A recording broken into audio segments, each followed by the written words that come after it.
ಒಂದು ಊರಿನಲ್ಲಿ 2 ಕಪ್ಪೆ ಯಾವಾಗಲೂ ಒಟ್ಟಾಗಿ ಇರುತ್ತಿತ್ತು. ಒಂದು ದಿನ ಆ 2 ಕಪ್ಪೆಗಳು ದಾರಿಯಲ್ಲಿ ಹೋಗುತ್ತಿರುವಾಗ ಒಂದು ಆಳವಾದ ಗುಂಡಿಯಲ್ಲಿ 2 ಕಪ್ಪೆಗಳು ಬಿದ್ದು ಬಿಟ್ಟವು. 2 ಕಪ್ಪೆಗಳು ಜೋರಾಗಿ ಕೂಗಿದವು. ಆಗ ಆ ಕಪ್ಪೆಗಳ ಸ್ನೇಹಿತರೆಲ್ಲ ಆ ಗುಂಡಿಯ ಸುತ್ತಲೂ ಬಂದವು. ಅವುಗಳಲ್ಲಿ ಕೆಲವು ಕಪ್ಪೆಗಳು ಹಾಗೆ ಹತ್ತು ಹೀಗೆ ಹತ್ತು ಎಂದು ಅಭಿಪ್ರಾಯದಿಂದ ಕೂಗುತ್ತಿದ್ದವು. ಇನ್ನು ಕೆಲವು ಇದು ಕಷ್ಟ, ನೀನು ಅಲ್ಲಿಯೇ ಸಾಯಬೇಕು ಎಂದು ಹೇಳುತ್ತಿದ್ದವು. ಆ 2 ಕಪ್ಪೆಗಳು ಸತತವಾಗಿ ಹಾರುತ್ತಾ ಹೊರಬರಲು ಪ್ರಯತ್ನಿಸುತ್ತಿದ್ದವು. ಮೇಲಿರುವ ಕಪ್ಪೆಗಳಲ್ಲಿ ಕೆಲವು ಕಪ್ಪೆಗಳು ಪ್ರೋತ್ಸಾಹಿಸಿದರೆ ಇನ್ನು ಕೆಲವು ಕಪ್ಪೆಗಳು ನಿರುತ್ಸಾಹಗೊಳಿಸಿದವು.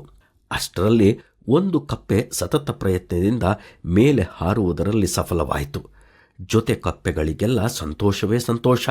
ಸ್ನೇಹಿತರೆ, ಈ ಕಪ್ಪೆ ಅಷ್ಟು ಬೇಗ ಮೇಲೆ ಬರಲು ಕಾರಣವೇನು ಎಂದು ನಿಮಗೆ ಅನಿಸುತ್ತದೆ? ಆ ಕಪ್ಪೆ ಕಿವುಡು ಕಪ್ಪೆ. ಅದಕ್ಕೆ ಇತರ ಕಪ್ಪೆಗಳ ಪ್ರೋತ್ಸಾಹವಾಗಲಿ ಅಥವಾ ನಿರುತ್ಸಾಹವಾಗಲಿ ಅದರ ಕಿವಿಗೆ ಬೀಳಲೇ ಇಲ್ಲ. ಅದು ತನ್ನ ಪ್ರಯತ್ನದಲ್ಲಿ ಮಾತ್ರ ಗಮನ ಸಲ್ಲಿಸಿತ್ತು. ಆದರೆ ಇನ್ನೊಂದು ಕಪ್ಪೆ ಇತರ ಕಪ್ಪೆಗಳ ಮಾತಿಗೆ ಕಿವಿ ಕೊಡುತ್ತಾ ಪ್ರಯತ್ನವನ್ನು ಸರಿಯಾಗಿ ಮಾಡಲಿಲ್ಲ.